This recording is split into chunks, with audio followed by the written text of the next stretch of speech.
Andy, my dude, have you heard of the magical website builder known as Squarespace? Ugh, not another Squarespace ad. I feel like every podcast is sponsored by them. Hey, don't knock it till you try it.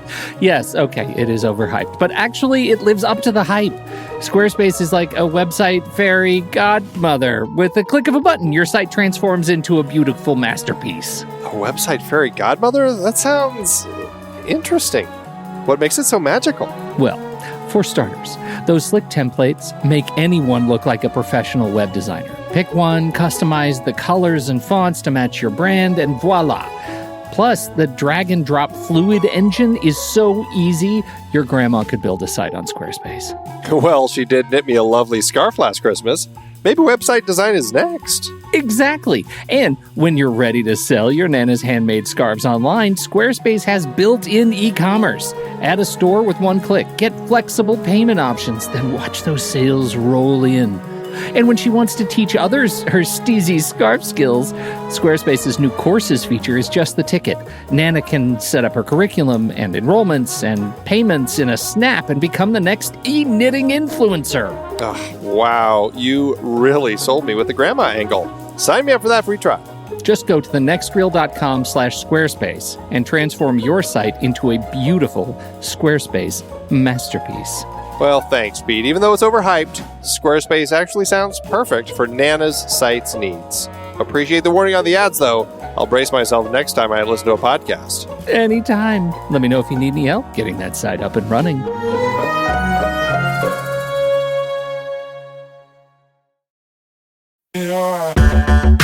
Andy, can you believe we've almost hit 700 episodes of The Next Reel? I know, it's crazy. And with all the other episodes in our family of podcasts, we are well over 1,200 episodes of movie conversation. It's really pretty amazing that we've gotten to have these in-depth movie chats every week for over a decade now. And we couldn't have done it without our loyal community of film fans. Their support over the years has meant so much. For sure. That reminds me, we should give the merch store a shout out. Buying shirts from thenextreel.com/merch is a great way listeners can continue to support the show. Plus, they get to sport our great designs. Absolutely. I think sometimes folks forget we have a variety of shirts, mugs, phone cases, and more available. In fact, a great place to start is with a shirt sporting the Next Reel's logo. We also have that classic Fast Times Spicoli Surf School tee, or the weirdly popular Rusty's European Tour shirt. The one from National Lampoon's European Vacation. Why is that so popular? Search me, but we have sold a ridiculous number of those. I guess there are a lot of Rustys taking trips to Europe? We're always adding new designs based on movies we've covered, like our brand new design for a streetcar named Desire, featuring a streetcar named Desire. So if you want to rep your love of TNR and films, head to thenextreel.com/merch. Every purchase helps us continue to have these weekly in-depth conversations. So visit thenextreel.com/merch today. And as always, thanks for listening and being a part of the Next Reel community. We've got lots more great movie chats coming your way. I'm Pete Wright. And I'm Andy Nelson. Welcome to The Next Reel. When the movie ends, our conversation begins. In just a matter of seconds, you're going to hear a classic episode of this show from back in the day when we called ourselves Movies We Like. It took us a while to settle into the show's format, so you'll notice some differences as you listen to these episodes. For instance, it takes us a bit of time to actually get into the conversation about the movie. Things like that. But we're still proud of the conversations about the movies themselves, and we think they're worth keeping in the library. So enjoy these episodes from our back catalog. And you can become part of our Discord community, learn more about the show, and find out how you can become a supporting member at thenextreel.com. So thank you, everybody, for downloading and listening to The Next Reel. We appreciate your time and attention, and we hope you enjoy the show.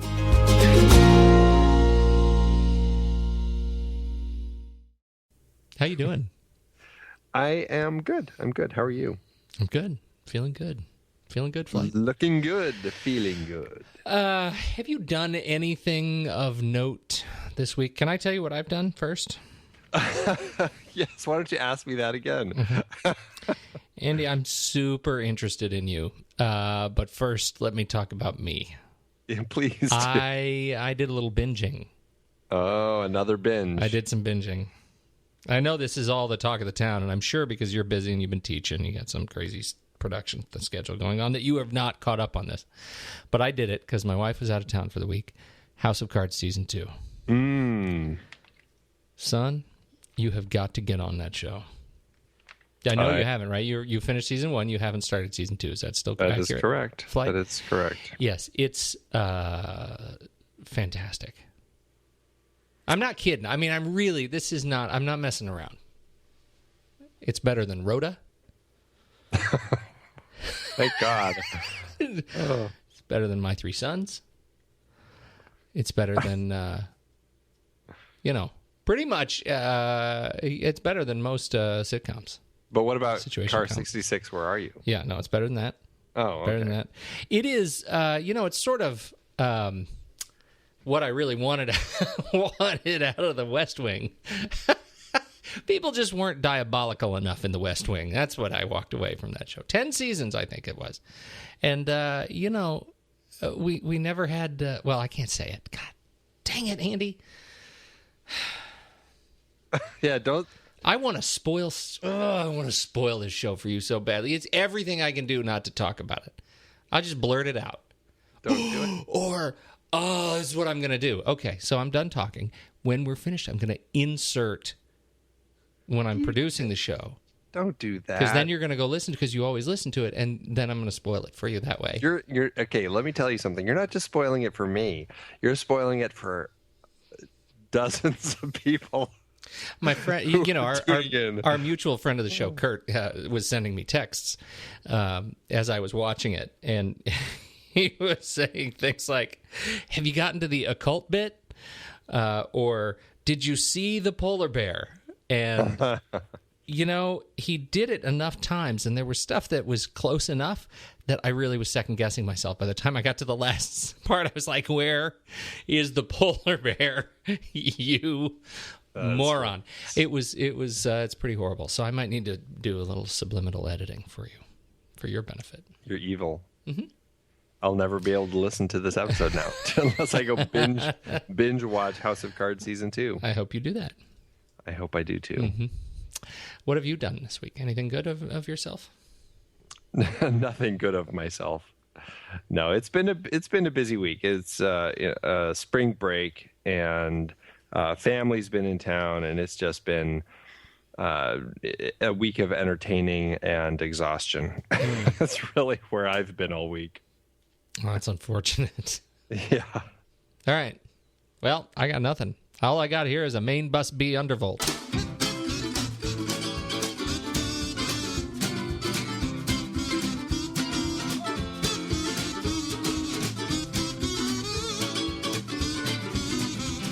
Thank you, everybody, for listening, because this is The Next Reel, and I'm Pete Wright, and that's Andy Nelson.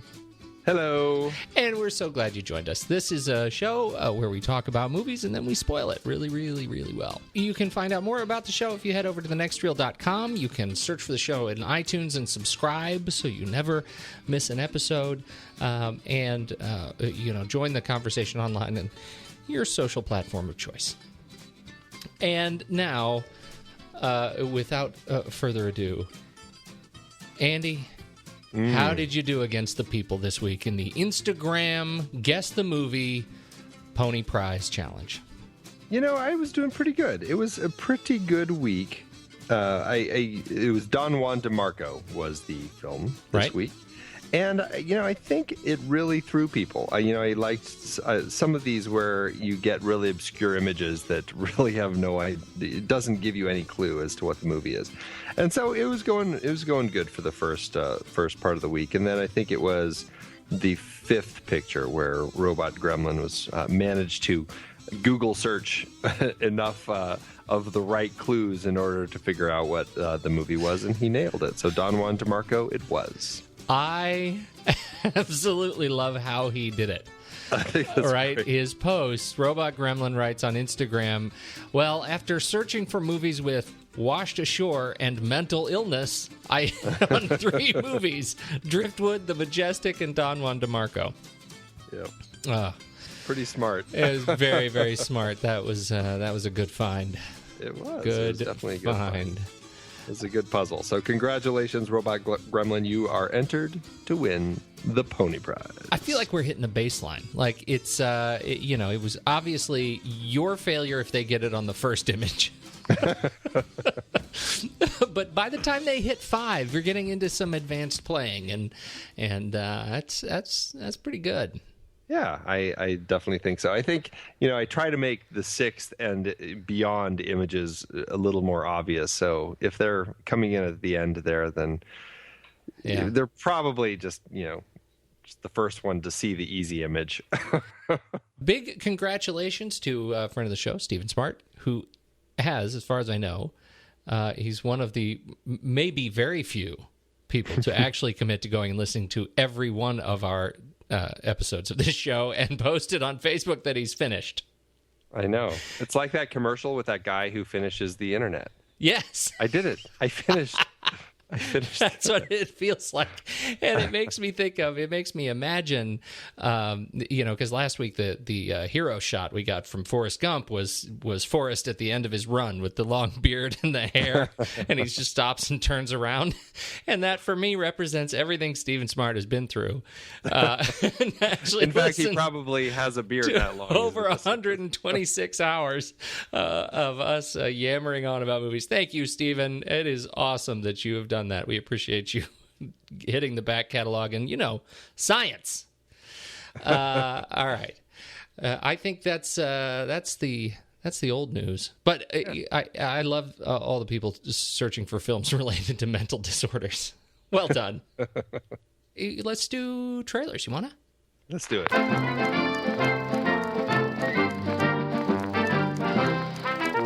You go first. All right, the trailer I picked, it's an Australian film by, I guess the follow-up from David, I don't know how you say his last name. Is it Michaud, I think. Michaud, who did, what was it, Animal Kingdom a couple years back, that I really enjoyed. It was a really surprising film. I just wasn't expecting it, and it kind of hit me. It's not a film that I liked quite as much when I first saw it, but it's definitely a film that kind of stuck with me a while, and it's one that I kept going back to in my head. Really a powerful film. And this is his follow-up film called The Rover that's coming out this summer with, it's got Guy Pearce and Robert Pattinson in it, which definitely intrigues me, the two of them in this. It looks like... I believe that all it is right now is kind of just a teaser. We don't get a whole lot of the story, but basically the story is a loner who tracks down the gang who stole his car from a desolate town in the Australian outback with the forced assistance of a wounded guy left behind in the wake of the theft. My sense from the trailer is that the loner is Guy Pearce and the wounded guy left behind is Robert Pattinson. And, there's something about Guy Pearce when he's got his Australian accent on, and his face is just like a big outback beard, and he's just covered in dirt that he's mesmerizing. I just the way that he speaks in the trailer, it's quite mesmerizing and a little creepy, and I am quite excited to see this one. I couldn't agree more, and it absolutely makes up for that horrific turn in Iron Man 3. I tell you, I've been a little bit nervous after the hobo turned in Iron Man 3. This looks like it really makes up for it. It's a very intense performance, and Robert Pattinson too, who did you see what was it, the Cosmopolitan? Was that the one? Cosmopolis. Yeah. I didn't see that. It piqued my curiosity, but I haven't caught up with that one yet. But yeah. He doesn't say a word in the trailer, but he also there's something about him that really looks haunting in this. And for whatever it's worth, the trailer captures some intensity that I look forward to seeing these guys explore, and it's one of these films that, judging from only the trailer, I can imagine changing my opinion about these, particularly about Pattinson. Yeah, absolutely. His performance. It looks really intense. It's worth checking out. Yeah, and it's written by, or the story is by David Michaud, along with Joel Edgerton, and then David Michaud wrote the screenplay. But it's, it's interesting. Another thing that piqued my curiosity was the fact that Joel Edgerton actually developed the story with the director for this. Mm-hmm. Excellent. Looking forward to it. Absolutely. What's yours? Mine is, I love this. Frank Miller's Sin City, A Dame to Kill For. I'm telling you, this is one of those films, stylistically, at least with Sim City, or Sim City. A little different. Remember Sim City? Sin City, stylistically, is the film that captures what I imagine in my head when people say film noir. Do you know what I'm saying? Yeah, it does have... It's that stylistic, it's like the sort of, the high contrast animated, a style of this film. It absolutely captures my dream state, my noir dream state. And so that they came back and hit up Frank Miller's second book in the Sin City series, mostly second book. It looks like he's added a couple of original stories to this particular collection. But we get back Jessica Alba and Rosario Dawson and Powers Booth and Mickey Rourke and Bruce Willis. And they add folks like Josh Brolin and Joseph Gordon-Levitt. Dennis Haysbert, Eva Green, Ray Liotta, Jeremy Piven, Lady Gaga. Give me a break. Christopher Maloney. I love it's it. An amazing cast. It is an amazing cast. Stacy Keach. Whom is Stacy Keach? I am very excited about this film. It looks like another collection of really great, very intense stories again. And I love Frank Miller and Robert Rodriguez at the helm. I think these are really fun films to sit through. So very much looking forward to that. And it was, here's the other thing that makes me happy. So this film was supposed to hit October 2013. Right. And was pushed to August 22nd of 2014. I think that's a good thing in this case. We've talked a lot about the movies that were pushed from holidays to, New Year. And this is one that's, pushing to late summer, I think is a good sign. Yeah, I hope it is. I'm assuming that it's just to either finish effects, just like Monuments Men, or if it's just something. I feel like I should insert a laugh track. Yes, we really you remember need that great effects film, Monuments Men? That's right. No, but I'm guessing. I mean, because this is just really, it's like effects shots, really 100% from beginning to end. Yeah. So it's a lot of work doing a film like this. Truly. So that's my assumption. Very, very much looking forward to this film. Yeah. So again, what did I say? August 22nd, 2014. Yes. Get your tickets now. Sin City, A Dame to Kill For. What's always fun about these Sin City movies is looking at the behind-the-scenes photos or videos where you have an actor with like a prop and they're in an entire room that's just all green screen with little frames where windows are and little marks on the walls where other things are, and you see the C-stands in the back and everything. And it's just like it's the most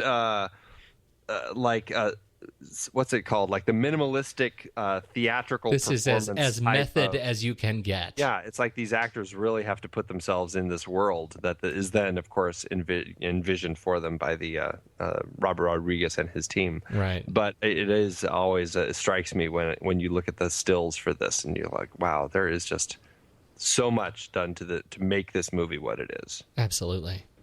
You want to, I don't use this word. Speaking of effects films, we've talked a little bit. This is not a trailer thing. We've talked a little bit about Godzilla, the remake of Godzilla coming up. Yep. So at South by Southwest this week, they brought a sequence. I think they brought a portion of the big reveal sequence to South by Southwest. So that should be leaking momentarily. Where, essentially the first time we get to see the monster after this, apparently his 10-minute sequence of massive destruction of Kauai. And The Verge got an interview with director Gareth Edwards. Now, I don't say this about grown men often, but if you want to see an interview with a guy who is just plain adorable, you should check out this video on The Verge. Because he's introduced, and you can tell he is just plumb stunned that he made this movie. That's hilarious. He is just shocked. He is fantastic, and I think you're reading his bio in Wikipedia. He is best known for, I should say, quote, he is best known for Monsters, an independent film for which he acted as writer, director, cinematographer, and visual effects artist. And he moves from there to Godzilla. Yeah. That's just crazy. He looks fantastic. So I'm excited to see this film, and I think but you should mostly go check out his interview. He's an adorable man. That is funny. Yeah. Too funny. That's what I got. Let's check out our main Bus B undervolt flight. Apollo 13 flight controllers, give me a go, no-go for launch. You know that Easter vacation trip we had planned for Acapulco? Procedures. Go. Control. Go flight. There might be a slight change in destination. Really? Maybe say the moon. Launch control, this is Houston. We are go for launch. The clock is running. Houston, we have cleared the tower at 1313. Okay, guys. We're going to the moon.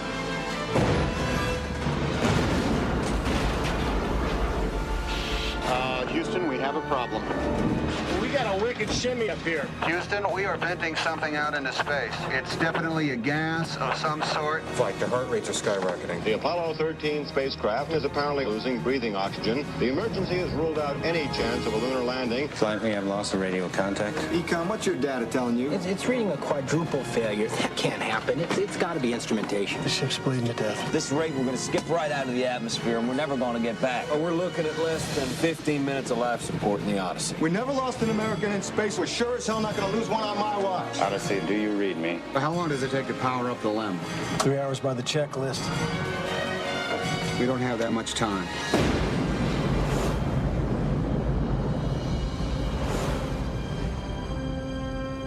I don't know if you've heard of this film, Apollo 13. I think I This is have. this was a good one. This was a Bill Paxton vehicle. When did it come out? 1995. This Apollo 13. I needed a laugh line on the Bill Paxton vehicle. Come on. Nothing. Nothing. I was gonna say, and Bill Paxton and Kathleen Quinlan. See, that would have made it. Oh man. God, I'm throw off. you these I'm softball off. bits, and you just nothing. I know. This is another Ron Howard, Tom Hanks joint, produced by Brian Grazer, of course. Screenplay by William Broyles Jr., Al Reinert, based on the book Lost Moon by Jim Lovell himself. That's right. Tom Hanks, Kevin Bacon, Bill Paxton, Gary Sinise, the bipedal Gary Sinise, and Ed Harris. And did you know that John Sayles actually did some uncredited screenplay work on this? Well, if it's uncredited, how do you know? I have my ways. Does he call you? Did he call you on the phone? He did. He said, "Andy, I hear you're doing Apollo 13. Let me tell you." Let me say this about that. No, he came in and wrote the bits about Jim Lovell's mother, with the lovely Mrs. Howard playing the part. Right, Mrs. Howard playing the part of a gelfling.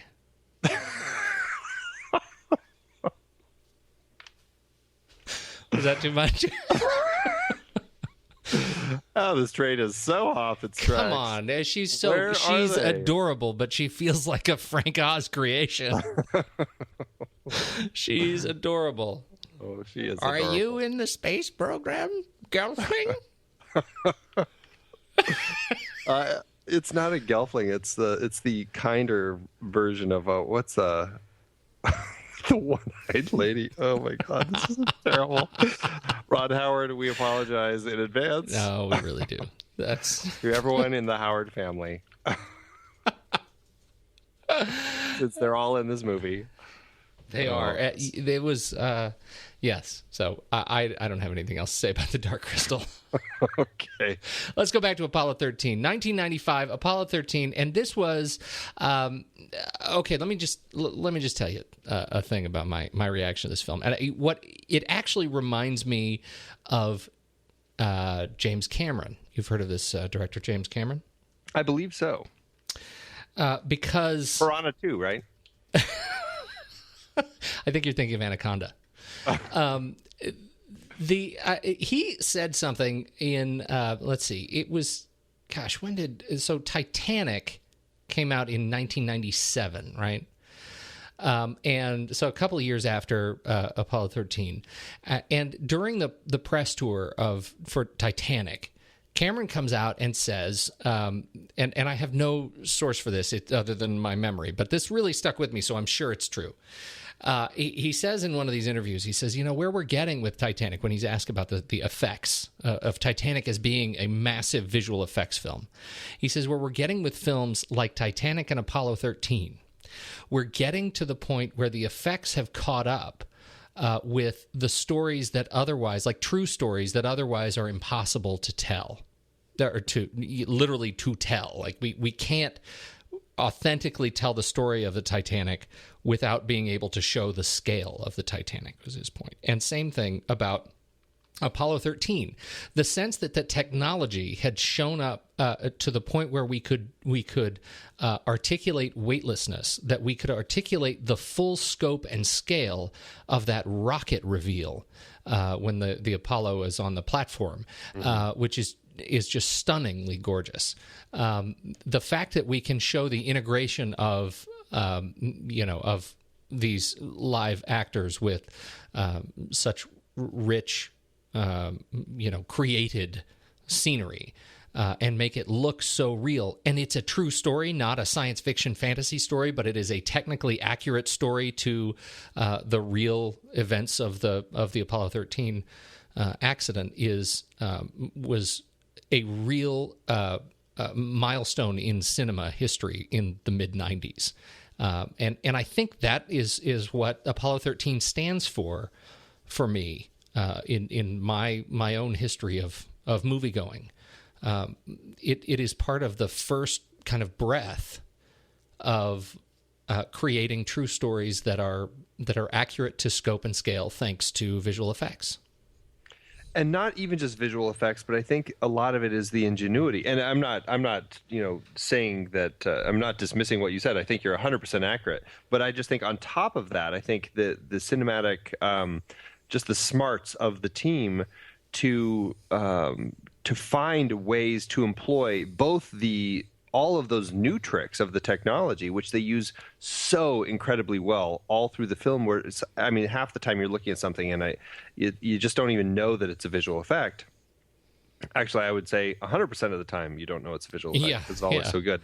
But they also use they find ways to use all of the old cinematic tricks that they can pull out in order to make everything look as good as it can, whether it's miniatures or the way that they move the camera and position the camera in certain ways. And also, I think the thing that I'm always impressed with that they do in this film is use this what is it, the KC-135, yeah. And they flew this NASA airplane, the Vomit Comet, between 500 and 600 times, doing these parabolic arcs, which would actually allow them to achieve real weightlessness. And they filmed a lot of the shots in this real weightlessness so that they could actually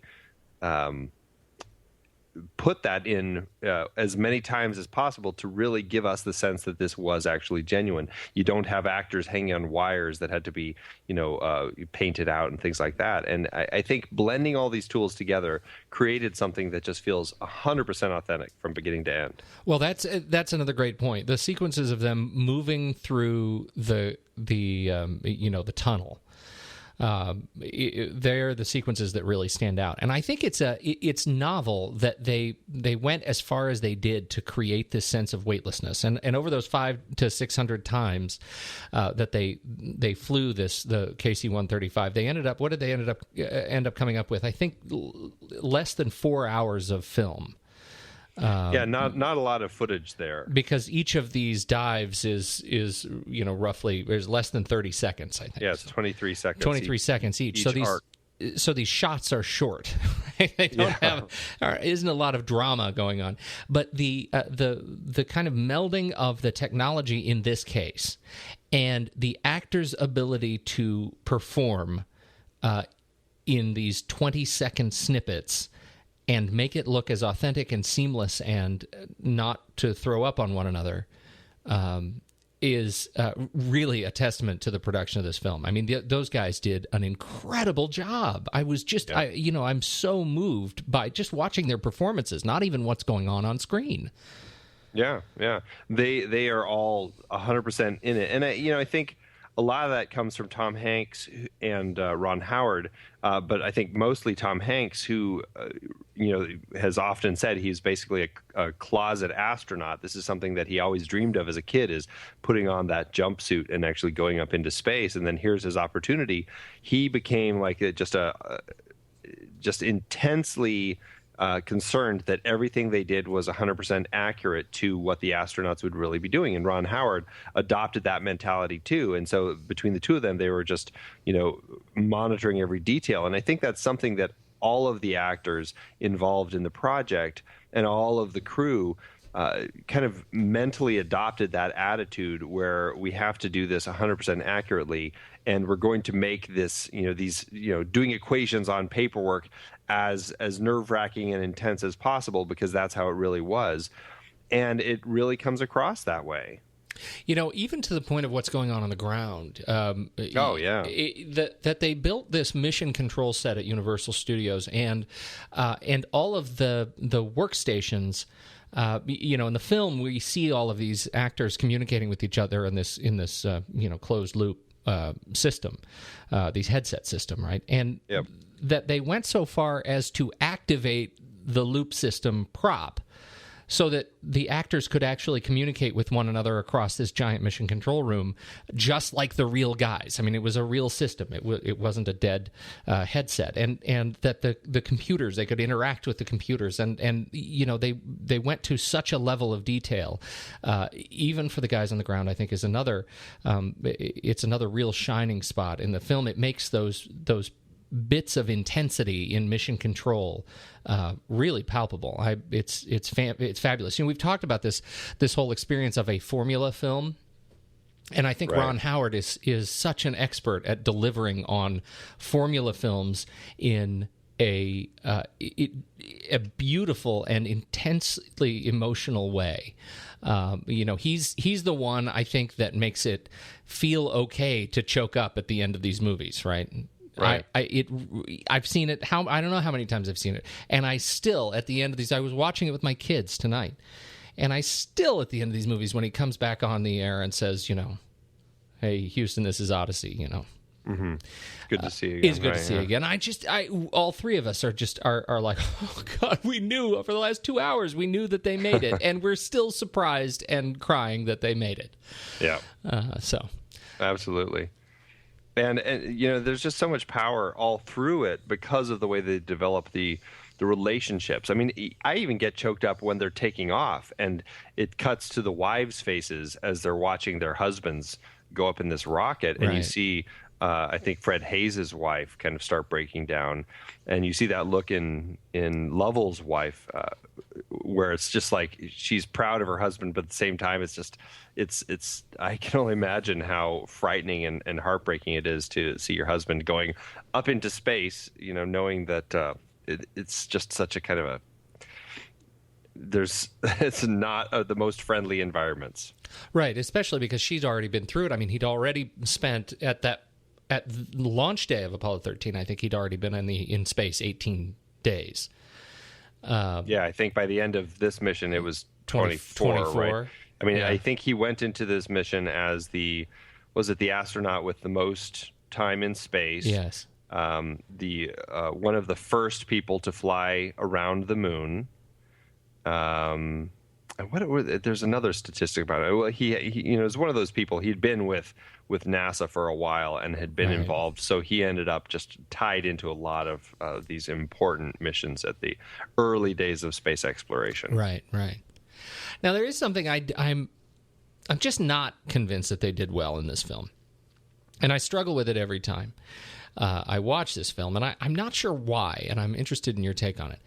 I have trouble with how Howard handles the passage of time in this film, right? Because they were in space for just a hair under 6 days, right? The mission duration is just a hair under 6 days.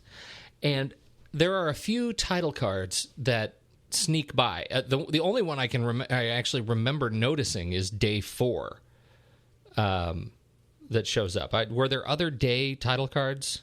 Yeah, there were. I've seen the movie a bunch of times, and the only one I can remember actually noticing was day 4. I feel like there's one earlier on. I want to say it's day 2, when I feel like it's the day that they do the little dog and pony show for the TV, and then when the accident happens. That was day 2 as well. Because at least the way it plays in the film, they do that bit. Everybody congratulates them and everything, and they say, "Okay, we got some cleanup to do," and then he stirs the tank. So, I mean, the way that it plays in the film, the whole accident happens like literally right after they get off the air. Yeah, I don't know if there was a big gap of time in there, but it's I don't know. I guess it's one of those things that never bothered me too much because it's. Obviously it's a 2-hour film. You got to kind of squeeze all that in there, but but for me, the reason it doesn't work, it's not that it distracts me now that I've seen the film a number of times. That I feel like there should be some more impact on just how long these guys are hanging out in space together, because it feels very much like they launch. They stir the tanks, the accident happens, and thank goodness we can all go home by dinner.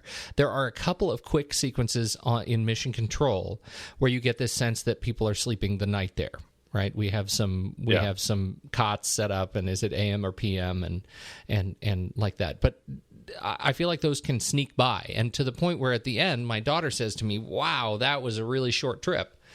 They didn't get to the moon. That was a crazy short trip, and I have to say, no. I mean, they were in space for 6 days. I mean, they were this was a long time. That came as a shock to her, having only seen the film the first time, and that just made me think about that's a long time to be hanging out in that confined space, just wondering if you're going to live, with the same 3 guys. Yeah, I guess I can see the point. I don't know. I guess it's never fazed me too much. I feel like there are more of those title cards that come up with the days. Like I feel like there's one when they come in and wake Ken Mattingly up. I totally missed it. Totally missed it. Yeah, I can't remember. I feel like there are a couple others though. But you may be right. I mean, obviously it's a long journey. 6 days in a place where you really are, your oxygen is leaking, your CO2 is climbing, and you have no electricity and you have no heat. I mean, it ends up being a very long time for these people. Mm-hmm. That's my point, and I feel like it's a disservice to the people that we don't get. That I don't feel like there is enough weight placed on the passage of time. That's all. That's just, it feels like that's a weakness in the film for me. There's so little for me to complain about. Yeah, and I don't even know if, I can see your point with that, but I don't know if I would complain about it. It's one of those things, I don't know what else they would have done to kind of really feel like the time has extended. I mean, you feel like if they add a lot of additional stuff of the astronauts just kind of sitting there, I mean, obviously they were sitting there for quite a bit, just kind of figuring things out, resting, sleeping, all that sort of stuff. I mean, I don't know. I feel like it potentially could have just slowed the film down a little bit, and I don't know if it would have helped the film any. Yeah, they need more montages, clearly. Yes. Sleeping montages. This is a film that demands a montage. Yes. Okay. Tell me what else you love about this film. I think the cast is great. We've rattled through most of them. I mean, Tom Hanks, obviously, we love Tom Hanks. This film, okay, so talking about Tom Hanks. Let's do it. He just, he did this film on the back of having won 2 Oscars, which is, he won for Philadelphia from 93, and then Forrest Gump for 1994. And he's the second actor to have done that behind Spencer Tracy. So it's been a heck of a long time since somebody had actually done that. And I don't believe anyone else has done it since, winning back-to-back actor awards like that. So it's pretty rare and pretty exciting.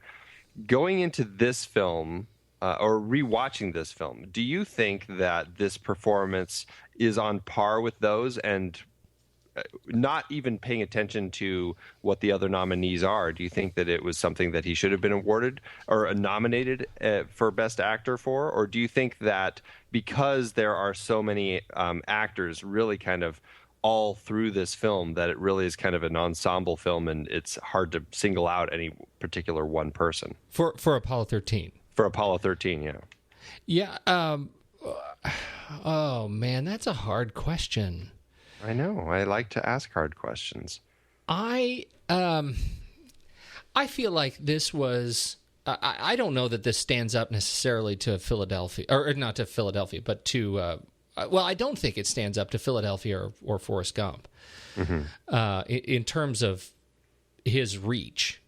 Yeah. As an actor, I think it you know what it represents to me more than anything else. It's not so much a standout performance, but it's a standout opportunity for him to lead an ensemble cast. Like, he takes on the role of captain of this ship and ends up feeling very much like the commander of this ship. It even in his weakest moments, his communication with Houston, it really feels commanding, and I liked that piece of it, but it didn't feel like a stretch insofar as it was a role that he was, to be trite, sort of born to play.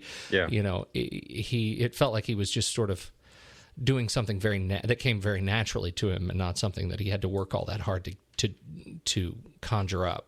Yeah, yeah, yeah. I think I would agree with you. And it was a year of great performances. Nicolas Cage won the Oscar for Leaving Las Vegas, but then there's Richard Dreyfuss in Mr. Holland's Opus, Anthony Hopkins in Nixon, Sean Penn in Dead Men Walking, and Massimo Troisi in The Postman Il Postino, who tragically died as soon as he finished filming that film. But yeah, I mean, looking at that list of actors, I'm just like, well, I don't know. I mean, he's fantastic, but I don't know if I would have put him in place of any of those guys. Yeah, no, I don't think so. Yeah. I don't think so. On the other hand, Ed Harris was nominated for Best Supporting Actor, and I think there's something about his performance in this that I find so compelling, especially looking at some of the films he's done in the past, like something we talked about that came out, I guess, 6 years before this did, The Abyss, and just seeing kind of the different way that he's playing flight director Gene Kranz, in Mission Control. I really enjoy that performance, and there's something really unique about that kind of dinosaur type of character who feels like he stepped out of the 50s and feels like he's saying some of the kind of the I don't know, he feels like he was born of the idealized America from the post World War II era, and just still carries that. And the way that he plays that, I really enjoy. And just those lines that feel so 40s and 50s. I love. With all due respect, I believe this will be our finest hour. Yeah, it's just like he says those, I think, in a way that I always find them convincing, and I don't actually ever find them corny. And I think that he really worked to bring that character to life, and I enjoy that character so much in this film. To me, his performance is all rolled up not in the lines that he does find a way to get away with, but in when he's not speaking, when they come back on, and the Odyssey is gliding down to the ocean, and everybody goes up into this uproar. And, the way he plays that silence, that sort of shock and awe that the last 7 days happened and that everybody survived, as he sort of collapses into his chair and holds his brow, is incredibly powerful. Absolutely. Sequence of events, just incredibly powerful. And I think the same can be said really for Gary Sinise's portrayal of Ken Mattingly. It's the playing sort of the Sherlock Holmes role, we're going to figure this out, and his parallel portrayal of shock and awe and oh my God, we won, is incredibly powerful. I think that moment in Mission Control at the end, as they look at each other, is just great for me. Yeah. And Gary Sinise was fantastic in this, and I think one of my favorite moments for him is it's that shot that where when he finds out that he's not going to be on the mission anymore. You cut from that shot of Kevin Bacon finding out the news that he's on the mission to that shot of Gary Sinise as he's just found out that he's off the mission, and just the look on his face and just the way he plays that whole conversation. It's just incredibly compelling, and it's you can tell that there's so much frustration with that he has with Lovell, because as the commander of the mission, Lovell has to bite off on this decision that Mission Control has made, and he has to take it as his own. And the way that Sinise plays opposite that, I just really think is just great, strong acting. Oh, I think so too. And the exchange between him and Kevin Bacon. I sure wish you were up here to see this. I'll bet you do. That's great. I love that bit. Yep, that is great. Makes me smile every time. Every time. Bill Paxton. Mm-hmm. He's wonderful in this, and I think this was the movie where he met Tom Hanks, and Tom Hanks somehow talked to somebody afterward, because Bill was saying he wished he could get more like the leading roles and kind of be the front man for some projects. And I don't know who Tom talked to, but he talked to somebody who ended up convincing the makers of Twister to put Bill Paxton in as the lead for that one. And we know how much we love Twister. It's a loud one. But they ended up working together again, I believe. Didn't Tom Hanks appear as in one or two episodes in was it Big Love? Wasn't that Bill Paxton's? Bill Paxton was the lead in that, and I think Tom Hanks I came didn't. On. Yeah, I watched. That's the show that I turn on when I'm traveling and am in a hotel room. I've seen like 3 episodes of it. I don't really even know what it's about. Yeah. Okay, so that's Bill Paxton. I thought he did a great job, and I think he's sort of in this film he had come a long way since since Aliens, really.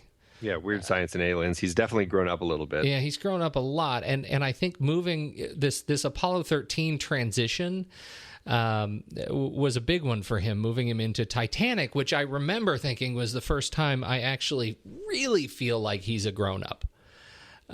Even after seeing Apollo 13, Titanic hits 2 years later, and we get him as, as the explorer, kind of running the boat, and it was the first time I thought, wow, he looks like an adult. Yeah, It was a good transition, and now it's funny. I was just thinking about him because he just showed up in this week's episode of Marvel Agents of S.H.I.E.L.D. Oh, how funny! On the mini theater screen. For me, it was. Titanic was definitely one, but it just felt like the right shoe for James Cameron to use because he's worked with him so many times. For me, it was A Simple Plan and Frailty. Those were the two films that he was in that really sold me on him as just an actor who really had a lot going on. Frailty is a film that we should talk about one day because I think it's just a really, really compelling film that he also directed, and it's a kind of a dark story. That was a wonderful film. That was Matthew McConaughey, right? And Powers Booth, and that was a wonderful film. And you mentioned Bill Paxton directed it. Yeah. No, I agree with you. Yeah, definitely. That's a very interesting curiosity that not a lot of people talk about, but it's definitely a film worth talking about and definitely a film worth watching. Right.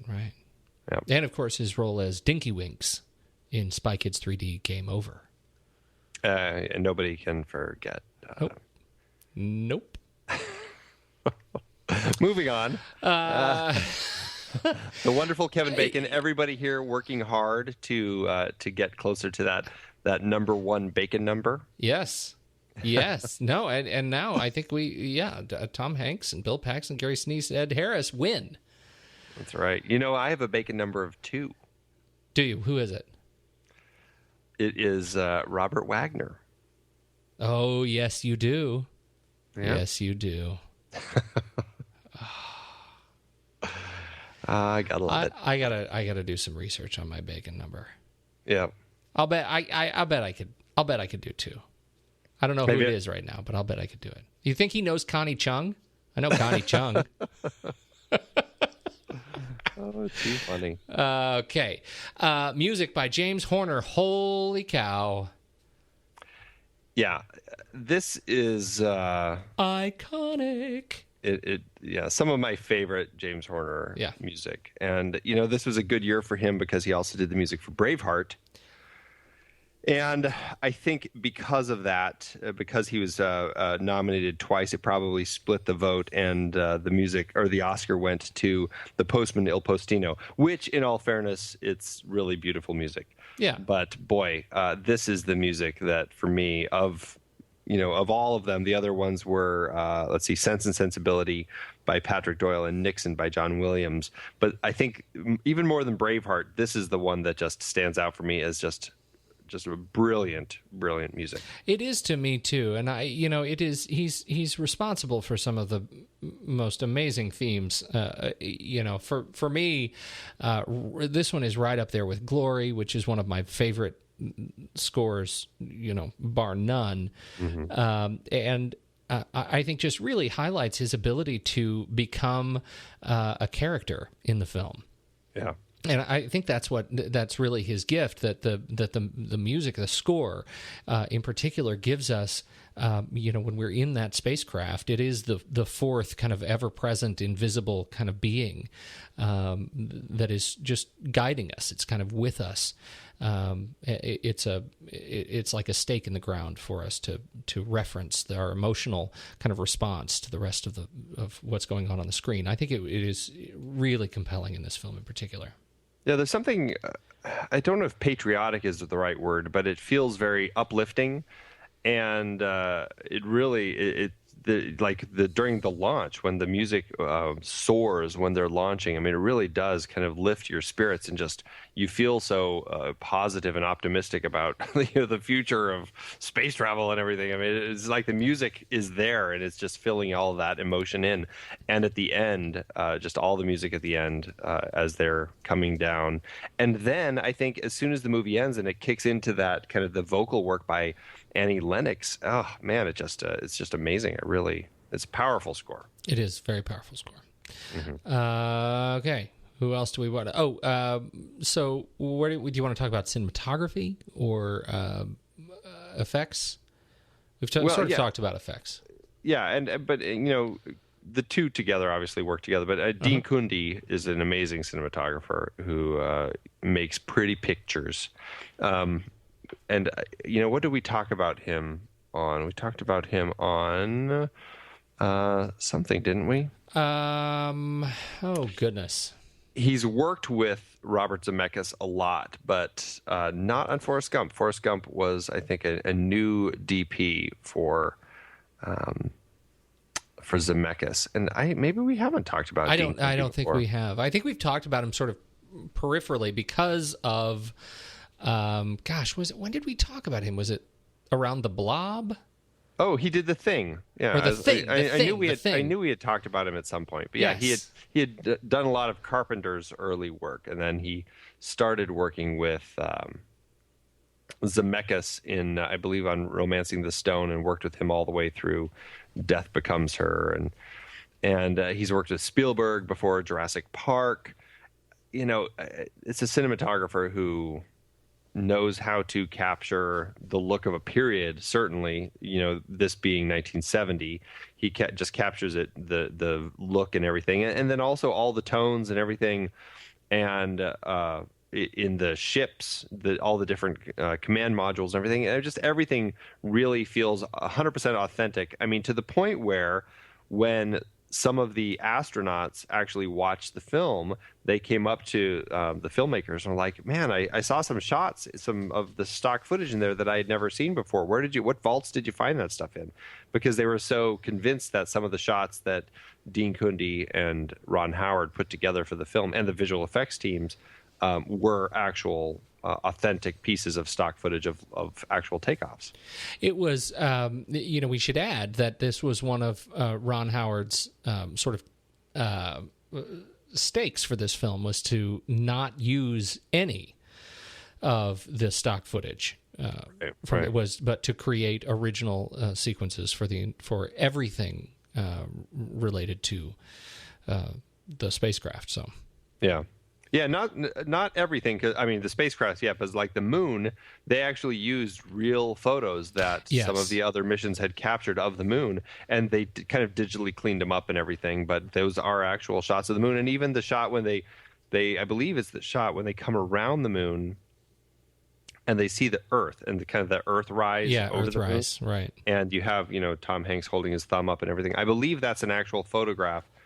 I don't know if it's that Jim Lovell took, but one of the missions had taken, and they used that actual photograph of the Earth in the film. So it's I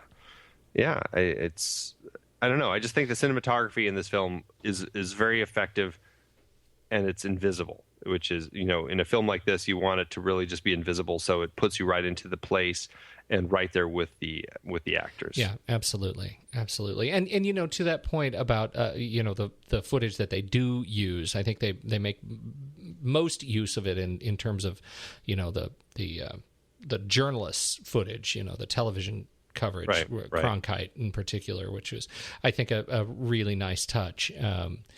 But generally the scope of originality in recreating this story and make it seem so authentic is what is, I think, a real lesson with this film. Yeah. And it sets up the most fantastic character joke in Arrested Development, season 4. Which was what? Well, it's just, Ron Howard is all over it. And right. He actually, his office, he has the Lem in his office. Right. It's his secret talking room. That's right. That is pretty funny. Anyway, and you can find that NASA has apparently recreated the Apollo. I think the Earthrise, what I'm finding here is that the Earthrise was from the iconic Apollo 8 shot. Oh, and that was the first one that was the first trip around the moon, right, that Jim Lovell was piloting. Right. So, good times. Oh, good times. We didn't mention Kathleen Quinlan too much, but I do feel that a lot of films like this, whether it's a sports film or something that we're just focusing on guys doing, trying to accomplish something, whether it's winning a game or making it back to Earth. I feel like the wife characters are kind of just left on the periphery too often and aren't very interesting. Yeah. And I feel that they really worked hard to craft Kathleen Quinlan's role as Lovell's wife. I think that she plays Marilyn Lovell just so well in this, and the strength that she has, and the fears that she's hiding from her kids, and the way that she's dealing with all the situations and talking with the different people. I feel like there's a strength in her character that we don't see often enough in the kind of wife character. I feel like it's become such a cliche character, which is unfortunate because I feel like there's no reason for it to be. And I'm really grateful that the filmmakers chose to make her a strong character in this story, and I wish that they continued to do that in other stories. But Kathleen Quinlan, I think, does great in this part. She was nominated for supporting actress for this film and lost to Mira Sorvino. But, she went on to do some other great films. And, just a couple years later, she did Breakdown, which, that's kind of a guilty pleasure of mine. I don't know if you remember Breakdown with her and Kurt Russell, but man, that film just freaked me out. I don't actually think I've seen it. It's the one where they're a couple. They're on a road trip or whatever, and their car breaks down, and a trucker gives her picks her up to take her up the road to a gas station to call for help, and she never comes back, and Kurt Russell has to kind of go on, try to figure out what happened to her, and nobody's seen her and all that. Well, this was remade with Kiefer Sutherland too, wasn't it? The same story. No, you're thinking from the other of perspective. No, you're thinking of the. It was not good. No, you're thinking of a totally different film. Yeah, no, I know, but it was. That's why I kind of pair it with this. The Kiefer Sutherland, where he's the bad guy, that's no, not, he's the good guy. Something... Jeff Bridges is the bad guy in the one you're thinking of, and it's. Maybe that's right. Yeah, I'm blanking on the name of that one, but it was that was a terrible remake of a great foreign film. But no, that is different. You're right. No, I get it. Yeah. But it wasn't but it wasn't the same thing where he had to go, No, he has crawl in a box and be buried and die. No, yeah, totally different film. All right, but no, Breakdown is it's definitely a great. Well, I need to see that. I'll add that to my list. Fun.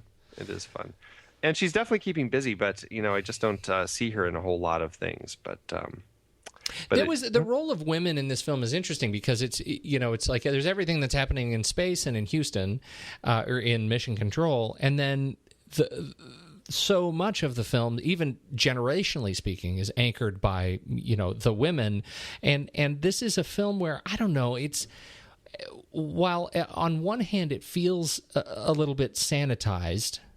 To me, like it feels like I wasn't there. I don't know what kind of terror they were feeling, but it feels a little bit sanitized. It also feels like very much an anchor, kind of an emotional or cultural anchor to the other parts of the terror of the real story. That we get kind of a break to when the film is at its most intense. We get a little bit of a break when we come back and watch how the women are kind of realizing and experiencing the news in real time and having to be that sense of force for their kids and extended family. It's interesting. It's not the most compelling part of the film for me, and I don't know, and I couldn't find. I actually looked for folks who may have written more articulately than I have experienced the role of women in this film in particular. To me, it's. I mean, she was good, but it was a little bit, like I said, sanitized for my sense of it. Do you find that it's that way because the way that they describe it is that the wives of astronauts at this time? I mean, this is a time where obviously women weren't astronauts yet, which is an unfortunate thing, but obviously they became astronauts later.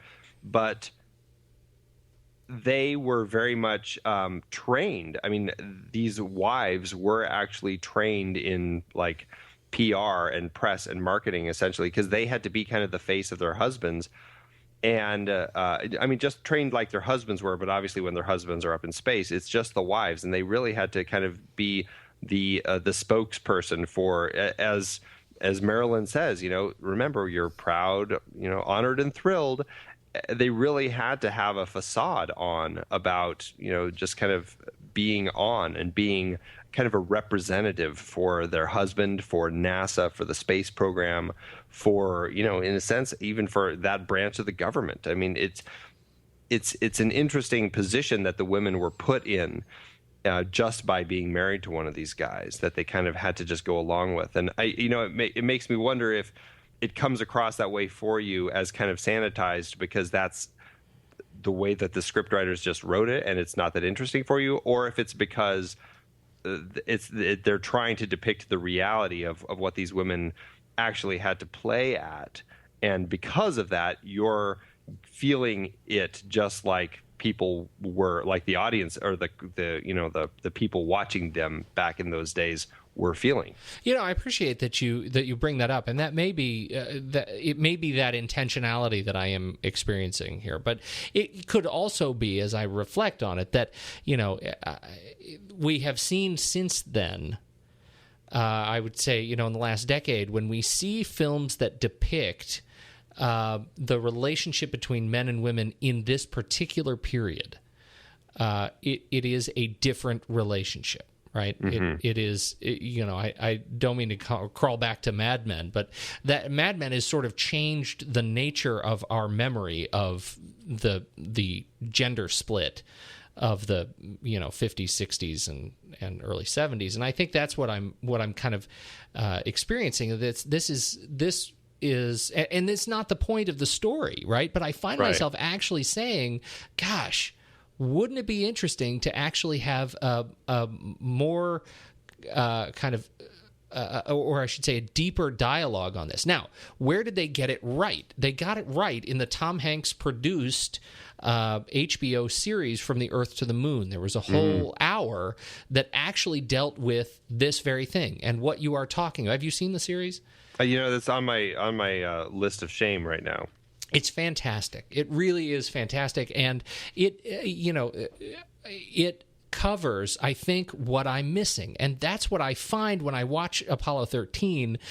I want more of From the Earth to the Moon, which catalogs that experience of training and media training and always be happy even when you're scared, and the sense of just how jaded they were after they became experienced astronaut wives. We get this, there's a sequence in Apollo 13 where he says, that vacation trip we had planned, I think we're going to need to go to the moon, he does that little thing, and she goes, gives him a huge hug. And in the From the Earth to the Moon version of that, it's not nearly as clean. It's you get much more of the, oh my God, I cannot believe I'm going to be dragged through this again kind of experience. And particularly from Marilyn Lovell, who is the spouse of the guy who had the most days in space.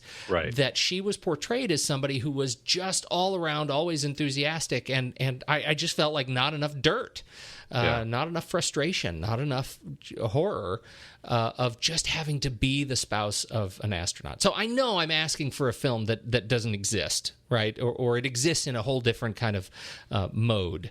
But that's what I felt. I think that's what I mean when I'm talking about how sanitized it was. Well, and I think that there's a lot of there is something to that, because Ron Howard even acknowledges that he is a kind of a popular cinema director, right? Leading up to this point, 1995, he hadn't directed anything of this scope, really, right? I mean, he had directed what was he just coming off of?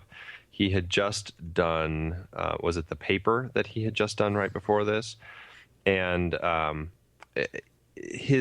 all of his films, starting with, way back at the beginning with Grand Theft Auto, Night Shift, Splash, Cocoon, Gung Ho, Willow, Parenthood, Backdraft, Far and Away, The Paper, Apollo 13.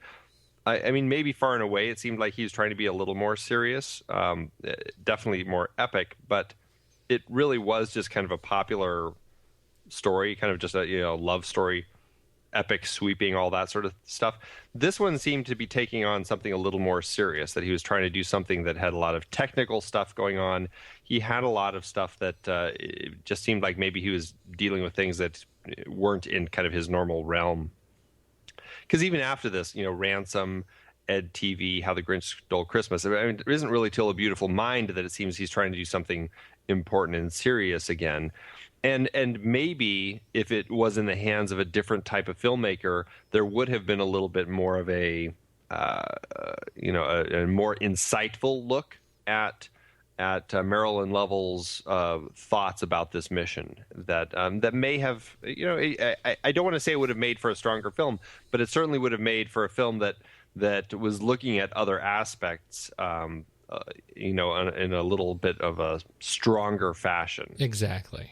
Yeah, exactly. It just a little bit more well-rounded, and that I think is why I resonated so much with the entire series of From the Earth to the Moon, because it gave me what I loved about Apollo 13 in whatever it was, 13 hours, right, where they had the opportunity to create more of an insightful review of historical events.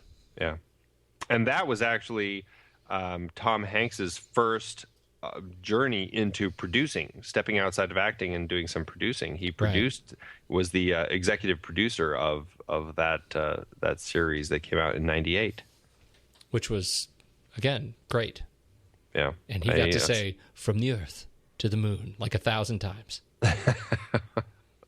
Yeah, I really need to watch that. As a Tom Hanks fan, it's embarrassing that I haven't watched it. There are some really terrific performances in that series. Yeah.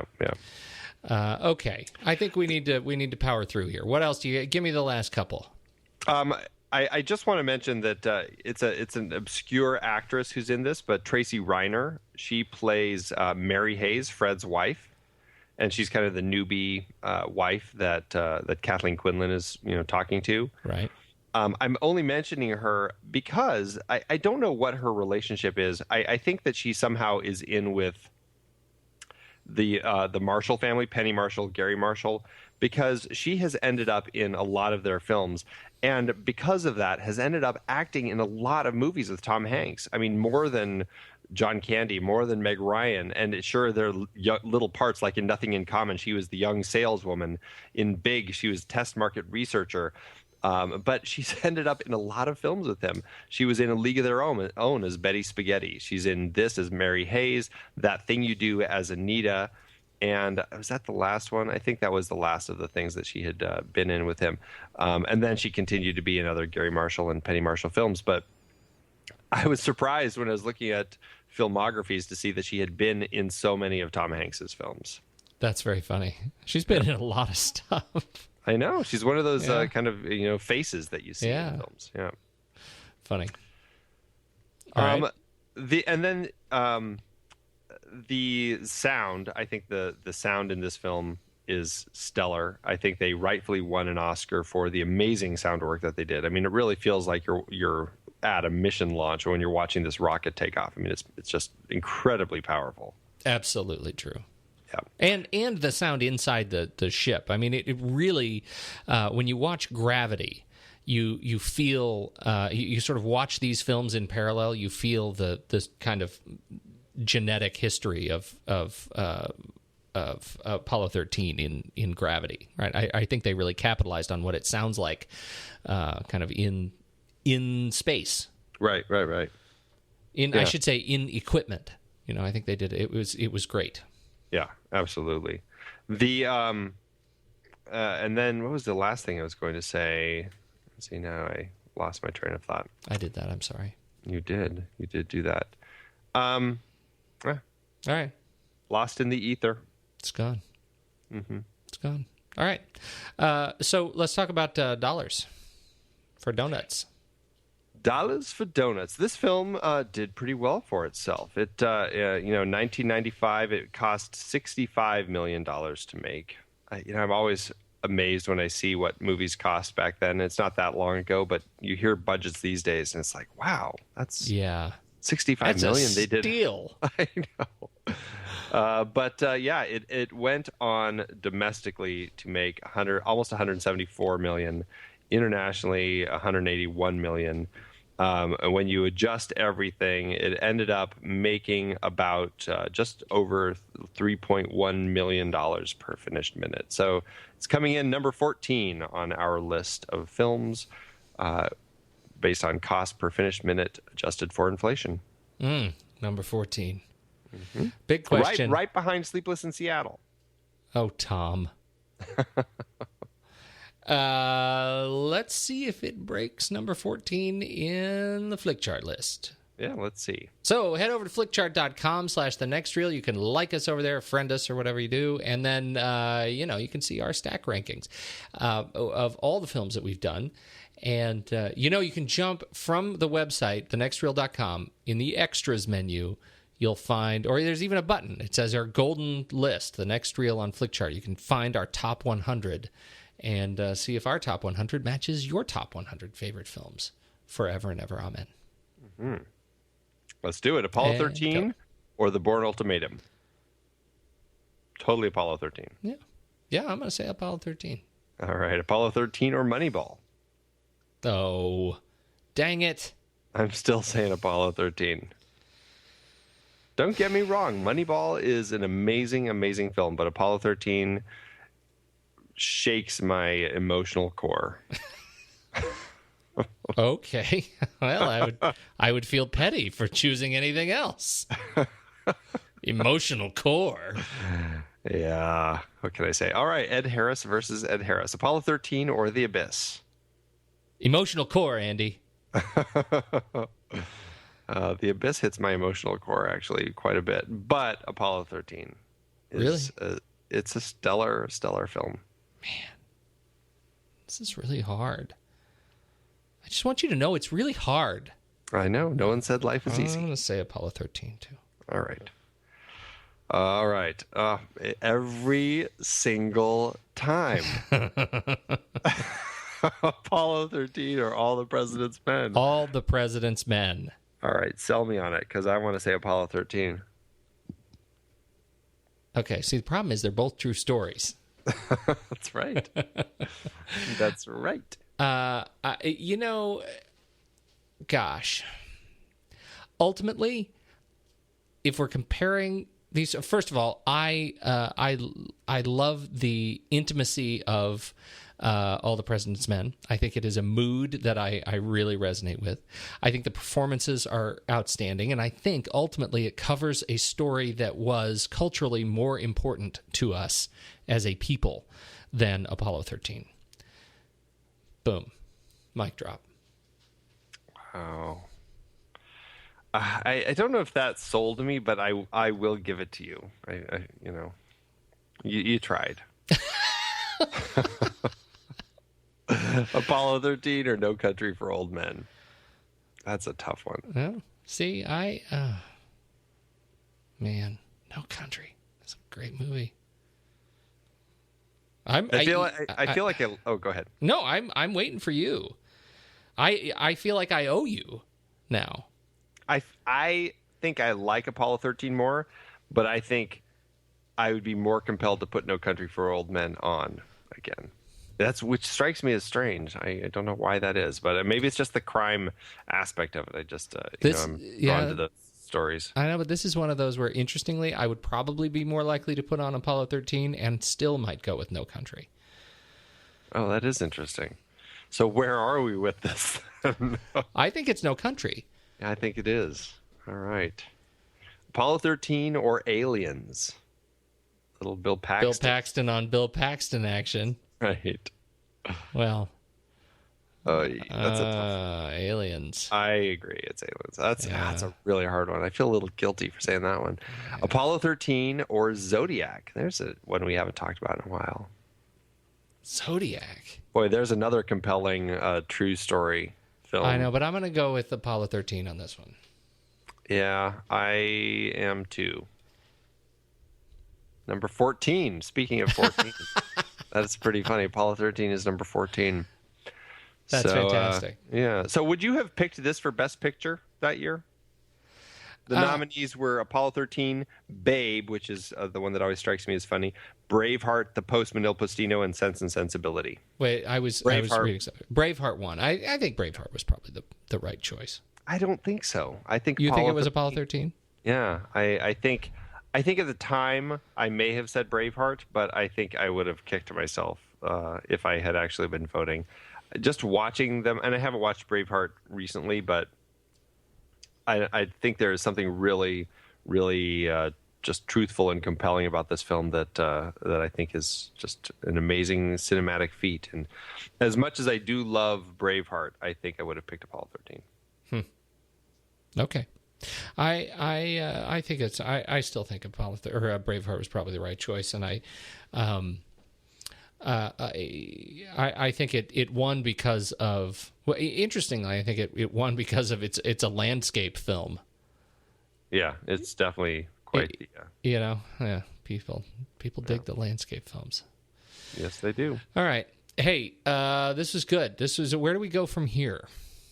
Well, we're going to conclude our Tom Hanks with the famous Tom Hanks werewolf film Turner and Hooch. Have you been waiting for that since the beginning of this series? You just really wanted to throw that in there? Have you been? Do you ever watch Between Two Ferns? I watched the most recent one that everyone is talking about, where he talks to President Obama. So where he gets Bruce Willis on there. Yeah, Bruce Willis doesn't say a word for the first 3 minutes, and he just keeps asking questions like, "Do you know some actors turn down roles?" Anyway, I'm sure you can see how that's relevant.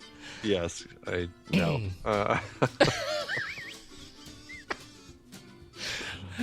You're saying? Where do we go from here?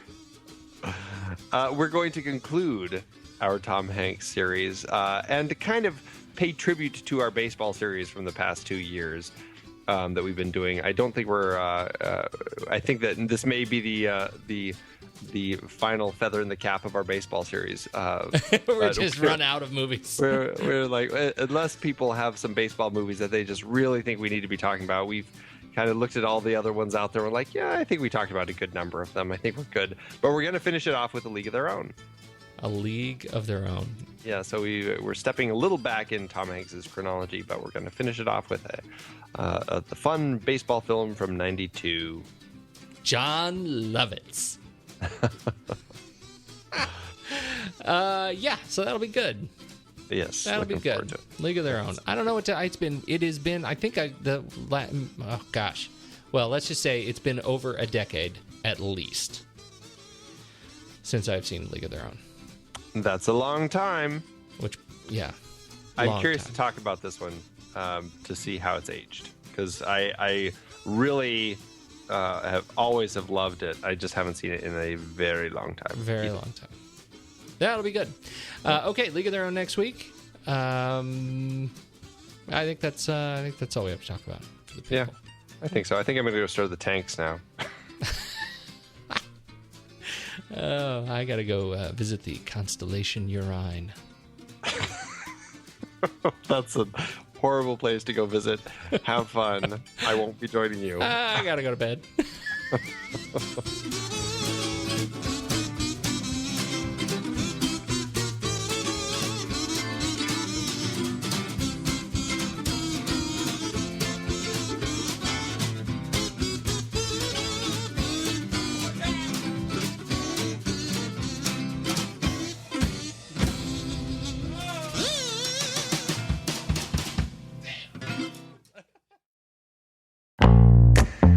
It is hard to believe that we have been having in-depth weekly conversations about movies since 2011. So many great conversations over the years about so many great movies. And some stinkers. Well, true. But producing this show week after week requires a ton of work behind the scenes. If you'd like to help support our efforts, one easy way is by using our Originals page when shopping for books and movies that we've covered. Just visit thenextreel.com/originals. Your purchases made through our links give us a small commission at no extra cost to you and allow us to keep having these great discussions. In Season 3, we covered even more great adaptations like The Night of the Hunter and It Happened One Night, both part of our Couples on the Run series. We talked about No Country for Old Men. The Coen brothers so rarely adapt someone else's work. We had some fun rom-com adaptations like About a Boy, based on the Nick Hornby novel, and Nick and Nora's Infinite Playlist, adapted from Rachel Cohn and David Levithan's book. In our terribly and naively named foreign language series, we discussed The Brilliant City of God and The Diving Bell and the Butterfly, which I won't ever be able to watch again, ever. But could you read the original memoir? I don't know, maybe? We had our Richard Dysart series with adaptations like The Day of the Locust and Being There. Plus, we had that fantastic interview with the man himself. The one where we had him sit on the floor. Because this chair was so squeaky. Good times. We did our first Tom Hanks series with Forrest Gump, adapted from Winston Groom's novel, plus Apollo 13, based on Lost Moon by Jim Lovell. And we did another year series looking at films from 1981, including Das Boot, Gallipoli, and Thief, all based on books. Listeners can dive deeper into all of these original stories and more at thenextreel.com/originals. Every book, play, movie, video game. You bet. We have talked about some video game adaptations as well. It doesn't matter the source, just follow the link. Every purchase supports the podcast. Check out the full list at thenextreel.com/originals and get reading, watching, performing, or playing today.